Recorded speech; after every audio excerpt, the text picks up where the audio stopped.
আমাদের অবস্থান এ বিষয়ে আমরা আসলে যা মুখে বলি তা অন্তরে লালন করি। যখনই জোট হয়ে গেল, আমি নিজে ক্যান্ডিডেট ছিলাম, জোট যেদিন ঘোষণা হয়ে গেল আমাদের, আমি 28 ডিসেম্বর ঢাকায় ছিলাম, ঢাকায় আমাদের সিদ্ধান্ত জানিয়ে দেওয়া হলো। আমি 29 তারিখ এসে আমার সার্জিস আলম সাহেব আমার এই 1 নম্বর আসনে আমি নিজে এসে ওনার সাথে ওনার শাপলাকলির যে নমিনেশন পত্র দাখিল করেছি এবং তার জন্য দোয়া করে দিয়ে তার জন্য আশীর্বাদ করেছি।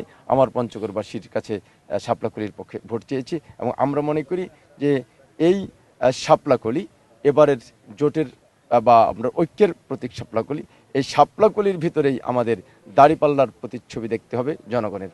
আমরা সেই আহ্বান জানিয়েছি। জনগণ এ বিষয়ে অত্যন্ত সচেতন এবং তারা আগের মতোই দাঁড়িপাল্লার প্রতীকের যেমন জোয়ার ছিল ঠিক ওই জোয়ার আর জাতীয় নাগরিক পার্টির আমরা কাঁধে কাঁধ মিলিয়ে আমরা একসাথে কাজ করে যাচ্ছি। আমরা আশা করি যে এই আসনে এবং 2 নম্বর আসন সহ আমরা বিজয় নিয়ে ঘরে ফিরবো ইনশাআল্লাহ।